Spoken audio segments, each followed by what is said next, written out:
यह कथा तब की है जब भगवान महावीर ग्रामानुग्राम विचरण करते हुए श्रावस्ती नगरी के मेंढिया ग्राम के बाहर साल कौष्टक उद्यान में पधारे थे।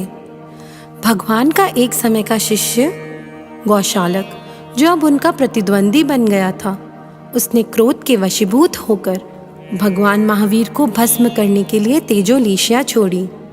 भगवान के दो शिष्य प्रभु प्रेम के वश तेजोलेशिया के सामने आ गए, जिसके परिणाम स्वरूप वे दोनों शिष्य काल धर्म को प्राप्त हो गए। प्रभु पर भी तेजोलेशिया का थोड़ा असर हुआ।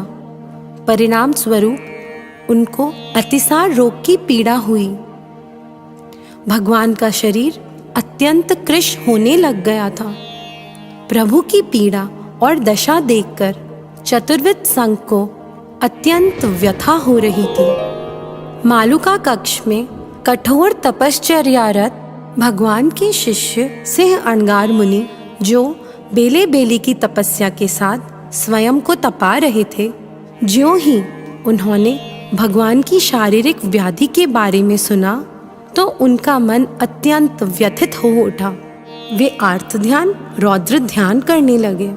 अपने धर्माचार्य के अनिष्ट की आशंका से उनका हृदय विचलित हो गया। सर्वज्ञ अंतर्यामी भगवान ने सिंह अणगार की मनोदशा को अपने ज्ञान में देखकर उन्हें अपने पास बुलाया और फरमाया, तुम किसी भी प्रकार के अनिष्ट की आशंका मत करो, मैं अभी 16 वर्ष और विचरण करूंगा।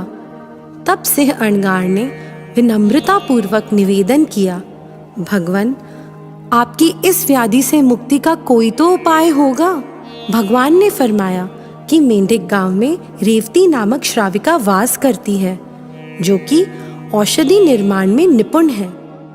उसने मेरी व्याधि के बारे में सुनकर मेरे लिए कोलापाक औषधि बनाई है, परंतु तुम कल की निर्मित बासी बिजौरा पाक लेकर आना, वही इस रोग के निवारण के लिए उपयुक्त है। तब सिंह अणगार ने भगवान की आज्ञा प्राप्त कर रेवती के घर जाकर उससे कहा कि हे देवानुप्रिय, तुमने भगवान के लिए जो कोला पाक बनाया है वह प्रासुक न होने के कारण उपयोगी नहीं है, परंतु तुम्हारे पास जो कल का बासी बिजौरा पाक है वह भगवान के आरोग्य के लिए लाभप्रद है।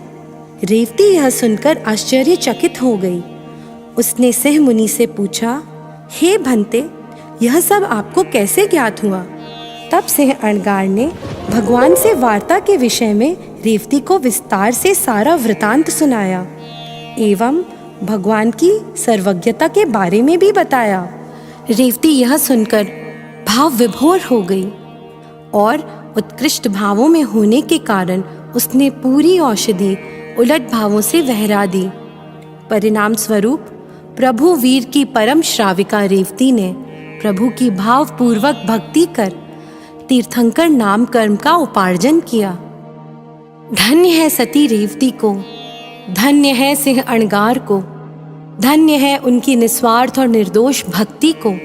उनको प्रणाम कर उनके जैसा भक्ति भाव हम में भी प्रकट हो, ऐसी प्रार्थना करें।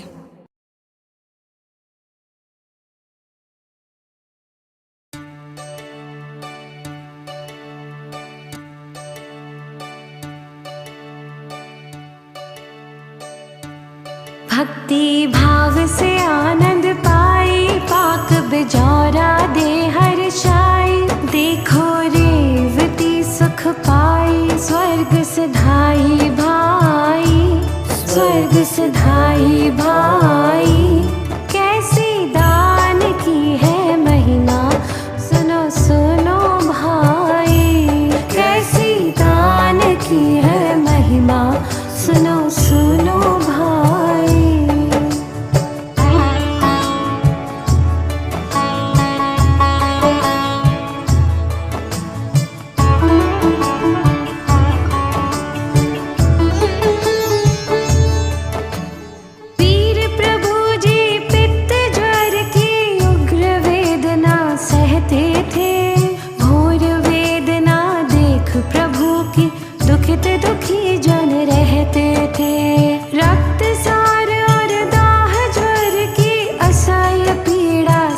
कहते थे।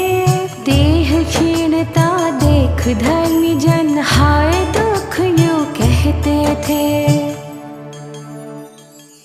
धैर्य शक्ति थी अजब निराली, फिर भी सुस्त हुई छवि आली। संघ में वेदना यूं देख के उदासी छाई, यूं उदासी छाई। कैसी दान की है महिमा, सुनो सुनो भाई।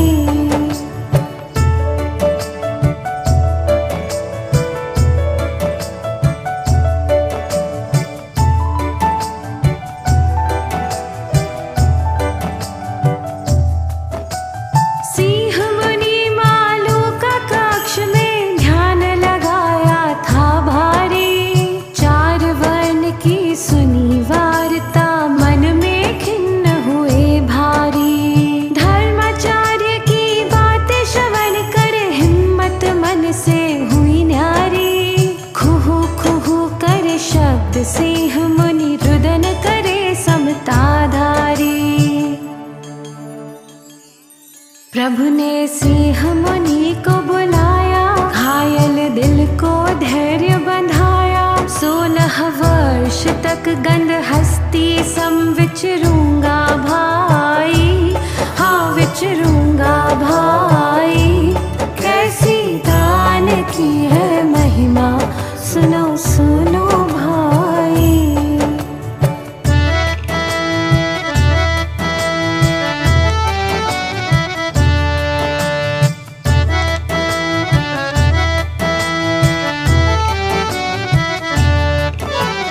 लाओ बिजोरा पाक सिंह मुनि बात सुनी प्यारी प्यारी। गए रेवती घर पर सिंह मुनि बात बड़ी आनंदकारी।